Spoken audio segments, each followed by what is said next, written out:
मिलता था, जो स्कॉलरशिप में सारे के सारे इन्होंने बंद किया।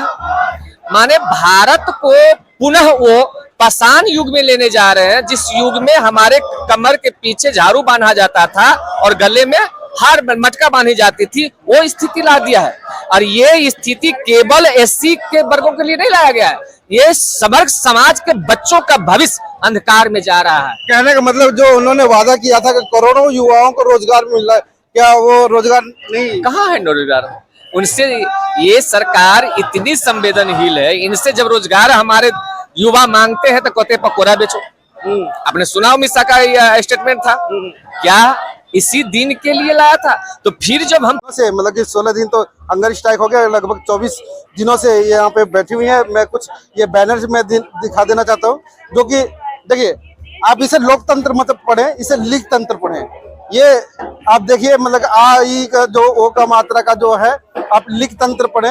लीक तंत्र नहीं चलेगा, ये बहुत बड़ी टीस है। ये टीस है शब्दों में कि लीक तंत्र नहीं चलेगा, जो कि पेपर जो आए दिन जो लीक हो जाते हैं, और जो बच्चे काफी तादाद में मेहनत करके वो आगे बढ़ने की सपना देखते हैं, मगर एक झटके में उनका जो सपना है चकनाचूर हो जाता है जब उनको पता चलता है कि ये पेपर लीक हो गया।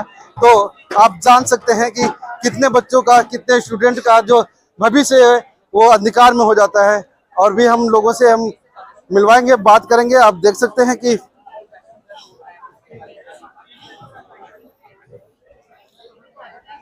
बैनर का काम चल रहा है। अब ये एक एक स्लोगन के साथ में आप देख सकते हैं, धर्मेंद्र प्रधान इस्तीफा दो, शिक्षा हमारा अधिकार है, और बुंदेलखंड से आई आवाज हम हैं छात्रों के साथ। मतलब कि ये जो छात्र हैं, मतलब देश के तमाम कोने कोने से यहाँ पे जो स्टूडेंट हैं यहाँ पे मौजूद हैं।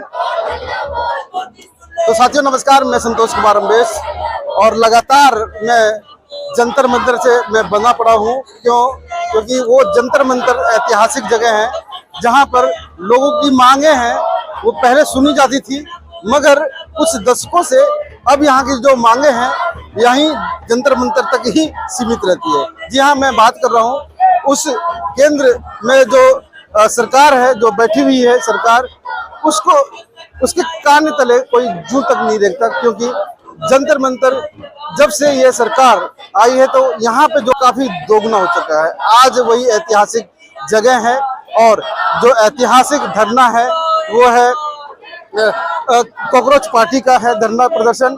और इसमें आप देख रहे हैं कि लगभग सैकड़ों संगठनों ने यहाँ पर अपनी जो है समर्थता जताई हुई है। ऐसे ही हमारे बीच में है, जो कि मधुबनी से चल करके अजित पासवान जी हैं, जो कि इनके हाथ में कोई बैनर नहीं है, किसी को वो नहीं, एक आम व्यक्ति बन करके इस आंदोलन को और इस सीजेए पार्टी को मतलब कि समर्थन दिया है। और आज जो हंगर स्ट्राइक है, आज 16 दिन हो चुके हैं। पूरे उसको लेकर के आप कैसे देखते हैं? देखिए, देश की जो हालातें हैं, भारत की जो युवा पीढ़ियों की जो भविष्य अंधकार में इस सरकार के द्वारा बहुत ही निर्दयता पूर्वक, संयत पूर्वक हमारे बच्चों को आत्महत्या करने के लिए मजबूर किया जा रहा है। और आपको पता है कि नीट का पेपर लीक होती है, यूपीएस की पेपर लीक होती है, क्लेट की पेपर लीक होती है। हमारे जितने भी टॉप क्लासेस जो स्टूडेंट का एग्जाम होता है, सारा का सारा ये गोरख धंधा चलाते हैं सत्ता के गलियारों से। ये सरकार इतनी संवेदनहीन है कि इस सरकार के ऊपर थोड़ा भी इंसानियत नाम की चीज नहीं है।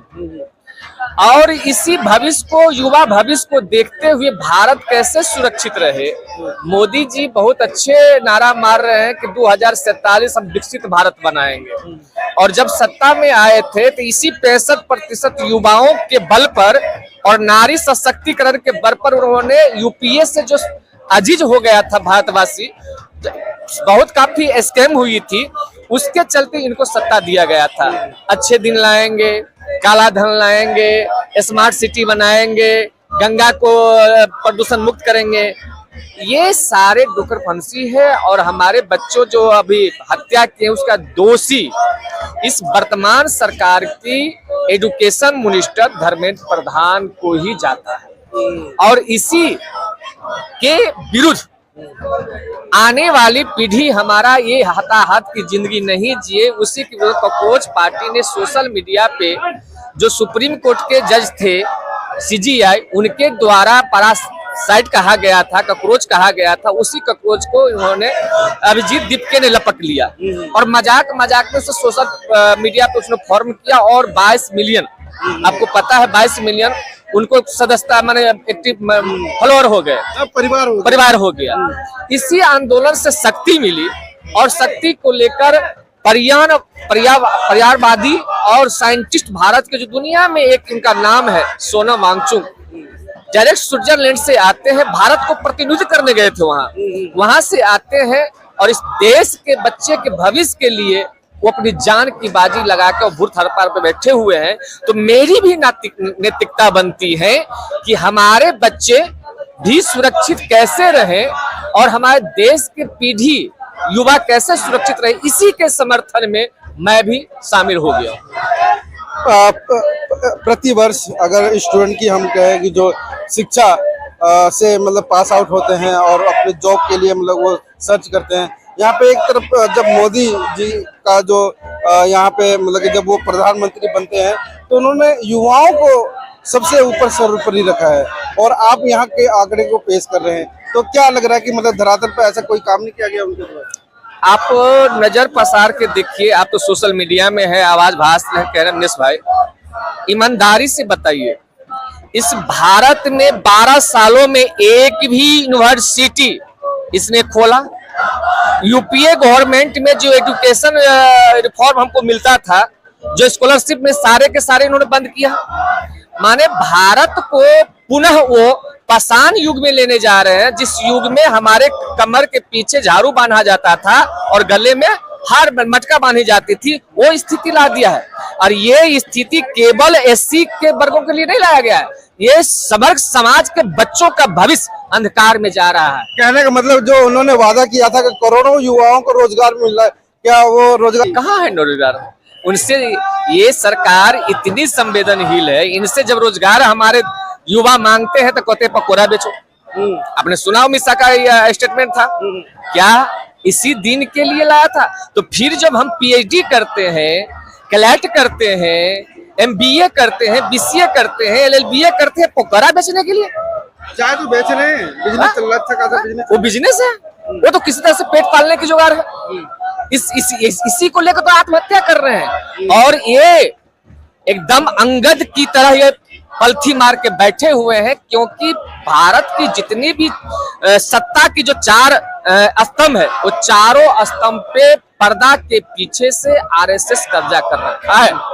ये मोदी मुखौटा है, ये मोदी की थोड़ी चल रही है।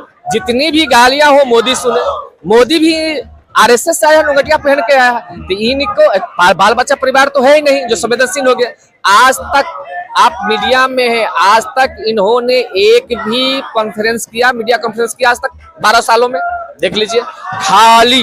अरे विदेशों में जाते हैं ना, भारत की मतलब बातें करते हैं ना, यहाँ के युवा ये इसलिए विदेश में जाते हैं कि यहाँ के लोग मुझसे सवाल न पूछे। और जब विदेश से आते हैं तो आज दिल्ली की चुनाव, कल यूपी की चुनाव, परसों बिहार की चुनाव, बंगाल की चुनाव, ये सिर्फ चुनाव प्रचारक प्रधानमंत्री है, ये देश के विकासवादी प्रधानमंत्री नहीं। चुनाव प्रचारक मानते हैं। अभी क्या लग रहा है कि एक बार जो ऐतिहासिक इसी प्रकार का धरना प्रदर्शन हुआ था, वहां पे जो केंद्र में बैठी जो कांग्रेस सरकार थी, वो कहीं ना कहीं डमाडोल हो गई थी। वो अगस्त 2011 का दिन था, जो कि लोकपाल बिल को लेकर के अन्ना हजारे जी बैठे थे। उस आंदोलन में और इस आंदोलन में कितना फर्क है? देखिए, अन्ना हजारे के साथ पूरी विपक्ष थी, पूरी कॉर्पोरेट जगत थी, पूरी मीडिया थी और ये बहुत संयंत्र के तहत उनको अगवानी किया गया था। 2011 से पहले अन्ना हजारे को कोई जानता भी था क्या?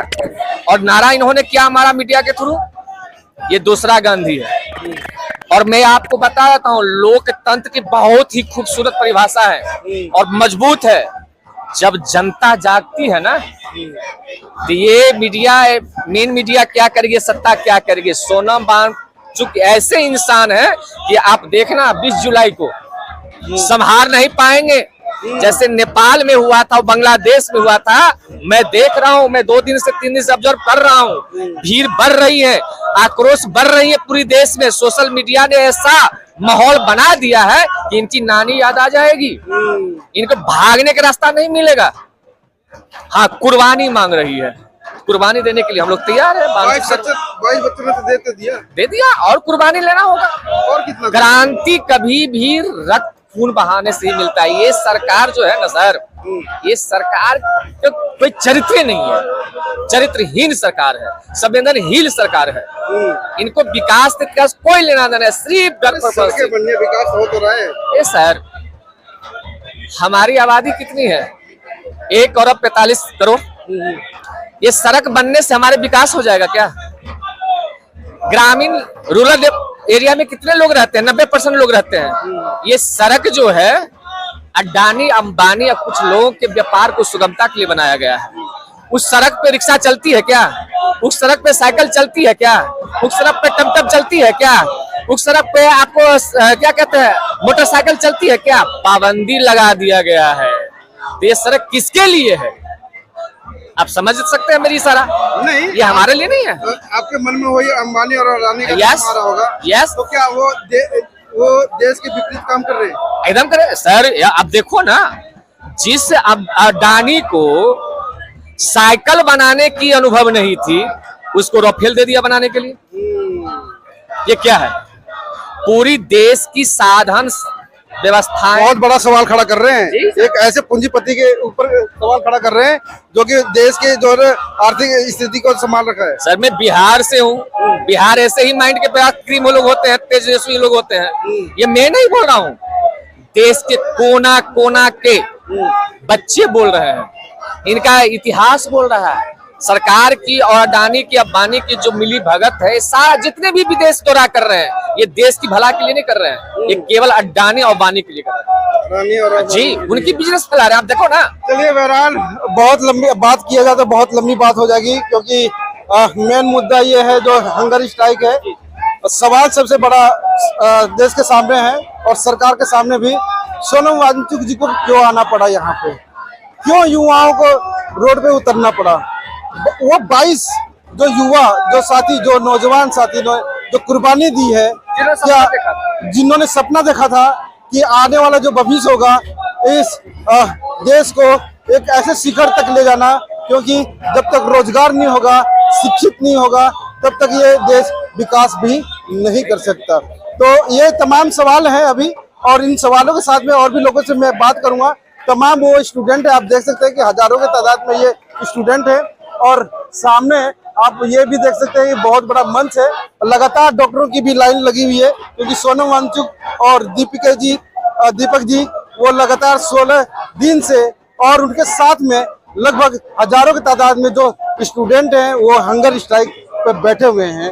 मगर चंद कदमों के दूरी पर पीएमओ ऑफिस भी है, ये भी बहुत बड़ा सवाल है। पास में संसद भी है, और तमाम वो चारों तरफ नेताओं से ये घिरा हुआ जो दिल्ली है, मगर यहाँ पे कोई भी नेता, बीजेपी नेता यहाँ पे कोई सुध लेने तक वाला नहीं होता है, जो कि यहाँ पे आकर के उन स्टूडेंटों से मिले जुले, और जो मांगे हैं वो मांगे बाद की बात है कि पूरी हो या ना हो, मगर कम से कम इंसानियत है, जो इंसानियत के नाते कोई मिले। यही स्टूडेंट ये चाहते हैं कि कम से कम कोई मंत्री तो मिले। क्यों सर? नहीं, सही बात। देखिए, कम से कम शिष्टमंडल आके बात तो किया जाए। लोकतंत्र की खूबसूरती है। आज तक जितने भी सरकारें आई हैं, सारे सरकारों ने आंदोलन करने वालों से बात करती है और शिष्टमंडल भेजती है। ये सरकार तो आज तक एक पंछी भी नहीं भेजा है। यही है।